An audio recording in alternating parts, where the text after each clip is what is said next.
안녕하세요. 김효진 목사입니다. 이 영상은 성경 통독하시는 데 도움을 드리기 위해 마련한 영상입니다. 통독을 하면서 익숙하지 않은 배경과 내용들로 인해 어려움을 겪는 성도분들이 조금이나마 도움이 될까 싶어 마련한 것인데요. 조금만 관심을 기울이시면 읽으시는데 유익이 있을 겁니다.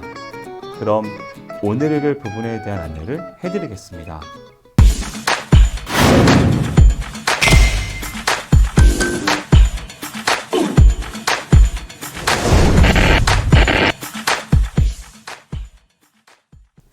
오늘 읽은 본문은 요나서 전체입니다. 요나서는 선지자 요나를 통해 선포된 심판의 선언으로 인하여 니느웨 성읍 백성들이 회개하고 구원을 얻은 사건을 기록한 책으로서 하나님의 우주적인 주권과 하나님의 인간 구원 계획에는 선민 이스라엘뿐만 아니라 전 인류가 포함됨을 보여주고 있는 장입니다. 요나서 1장은 요나의 소명 거부와 도피 및 풍랑을 통한 하나님의 징계에 관한 내용이 나오고 있습니다. 1절에서 3절은 다른 선지서들의 도입부와 같이 본서의 신적 기원을 밝히고 저자를 소개한 후 곧이어 요나에 대한 하나님의 소명과 소명을 거부하여 도망하는 요나의 도피 과정을 기록하고 있습니다. 여기서 우리는 니느웨 성의 심판을 경고하여 회개케 하는 메시지를 전파하라는 하나님의 명령을 받은 요나 선지자의 태도에 집중할 필요가 있습니다.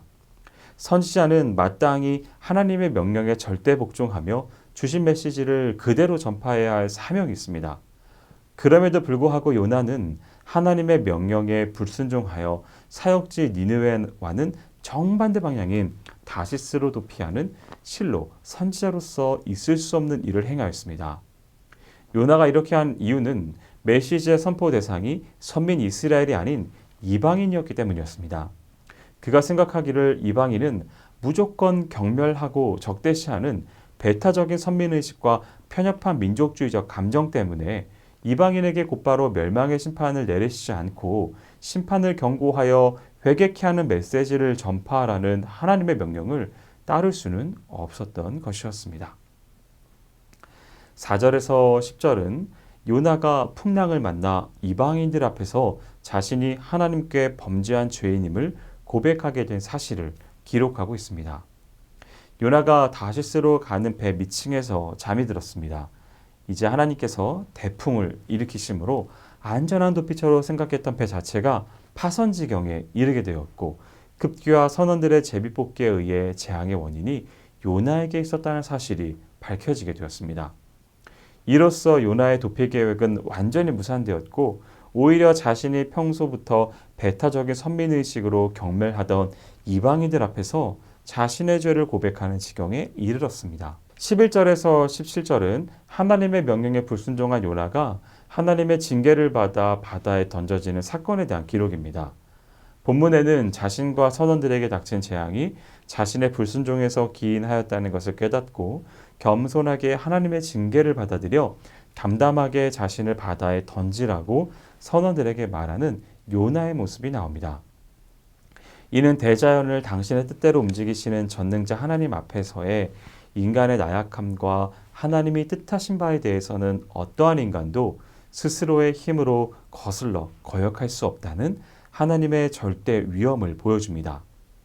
이방인들인 선원들이 경량하는 파도에 못 이겨 요나를 바다에 던졌을 때 즉시 바다가 잠잠해지는 것을 보고 크게 두려워하며 제사를 드리고 서원하지 않을 수 없었던 것도 바로 이러한 하나님의 위엄을 발견했기 때문입니다. 요나서 2장은 요나의 회개 기도와 구원에 관한 내용이 담겨 있습니다. 1절에서 10절은 하나님의 명령에 불순종한 죄에 대한 형벌로 바다에 던져져 죽음 직전까지 이르렀던 요나가 하나님이 예비해 놓으신 큰 물고기에 의해 기적적으로 구원받은 후 그 물고기 뱃속에서 3일 동안 밤낮을 지내면서 하나님께 드린 감사 기도의 내용과 3일 후 물고기 뱃속에서 나오게 된 사실을 기록하고 있습니다.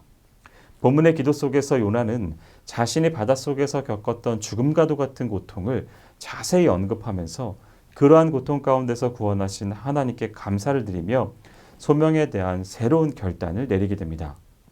결국 요나는 이와 같은 특별한 체험을 통하여 자신의 연약함과 무능함을 철저히 깨닫게 되었을 뿐만 아니라 하나님의 소명을 저버리고 도피하던 때와는 달리 성숙된 신앙으로 하나님 앞에 나아갈 수가 있었습니다. 요나서 3장은 요나가 받은 소명을 수행하는 장면과 니느웨 거민이 회개함을 통해 구원받는 장면이 기록되어 있습니다.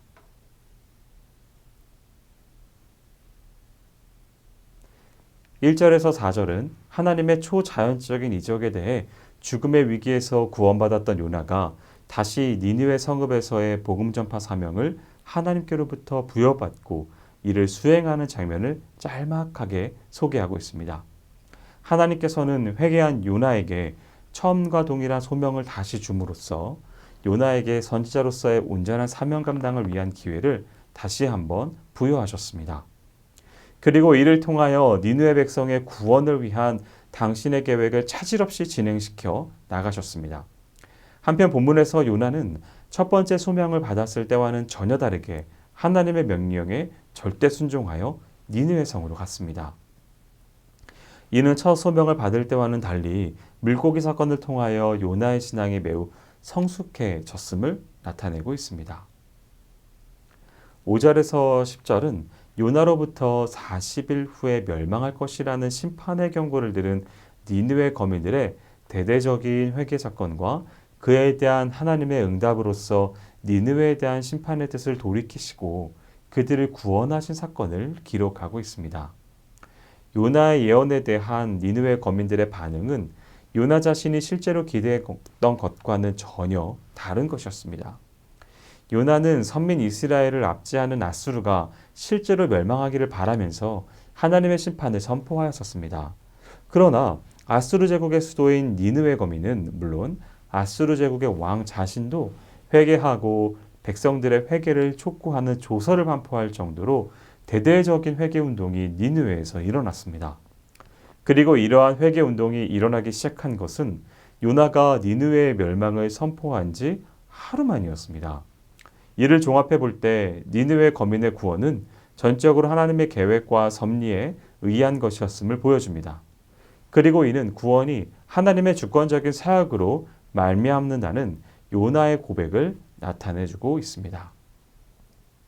요나서 4장은 자신이 전파한 메시지대로 니느웨 성이 멸망하기를 바랬지만 오히려 니느웨 거민들이 회개하고 구원 얻은 사실에 대하여서 요나가 극도의 불만을 토로한 사실과 이에 대한 하나님의 응답을 기록하고 있는 장입니다. 1절에서 5절은 요나가 니느웨 거민의 구원에 대한 불만을 강하게 표출하면서 자신의 목숨을 거두어 달라고 요청한 사실을 기록하고 있습니다. 요나가 니느웨의 구원을 원치 않았던 이유는 앞에서도 언급한 바와 같이 자기들만이 구원 얻을 자격을 갖추었다고 생각하는 배타적 선민의식과 이스라엘을 대적하는 모든 이방 민족은 마땅히 하나님의 심판을 받아야 한다는 편협한 민족주의, 그리고 니느웨가 멸망당하지 않고 존속할 때 이스라엘이 아수르의 침략을 받아서 위기에 빠지게 될지도 모른다는 염려 때문이었을 것입니다. 여기에다가 이 같은 행동은 하나님께서 행하신 놀라운 구원 사역을 기쁨으로 받아들여야 할 선지자로서 오히려 하나님의 선하신 뜻을 싫어하고 대적하는 범죄 행위였습니다. 그러나 하나님께서는 그러한 요나를 무작정 벌하지 아니하시고 우선 그의 행위가 옳지 않음을 지적하신 후 그의 노가 가라앉기를 기다려 요나 스스로 하나님의 섭리를 깨닫도록 하기 위한 준비를 시작하십니다. 6절에서 11절은 하나님께서 니느웨 거민의 구원 사건에 대해서 크게 불평하는 요나로 하여금 자신의 어리석음을 깨닫는 한편 니느웨 백성을 아끼셔서 구원하시는 하나님의 깊은 뜻을 이해하도록 박넝쿨을 통해 교훈하신 사실을 기록하고 있습니다. 여기서 하나님께서 요나를 교훈하기 위해 동원하신 교육 자료는 박넝쿨, 벌레, 뜨거운 동풍 세 가지였습니다. 하나님은 이 셋을 적절히 사용하셔서 요나로 하여금 하찮은 박넝쿨의 귀중함을 인식시키시고 그것을 통해 하나님이 당신의 피조물인 인간을 향해 가지고 계신 근본적인 사랑의 마음을 이해하도록 하셨습니다. 결국 하나님이 니느웨 백성을 구원하신 것은 당신의 피조물인 인간을 향하신 절대적인 사랑 때문이었다는 것입니다. 하나님은 이 사랑으로 니느웨 백성뿐만 아니라 세계 만민을 구원하기를 원하시는 것입니다. 요나에 대한 이러한 하나님의 교육은 결국 구약 서민 이스라엘만이 구원받을 하나님의 백성이라는 요나의 배타적인 선민의식과 이방인에 대한 편견을 무색하게 만들었습니다. 그리고 심지어 박넝쿨을 아끼는 요나의 마음이 이기적이었듯이 하나님을 향한 사랑도 결국은 지극히 이기적인 것이었다는 사실을 깨닫게 하였습니다. 여기까지 요나 1장에서 4장까지 성경 통독을 하실 때 도움이 될 만한 내용을 전해드렸습니다. 혹시 외에 질문 있으시거나 나누고 싶은 이야기가 있으시면 밴드나 댓글로 달아주시면 필요한 도움을 드리겠습니다. 그럼 내일 다시 만나도록 하겠습니다. 통독 화이팅 하세요.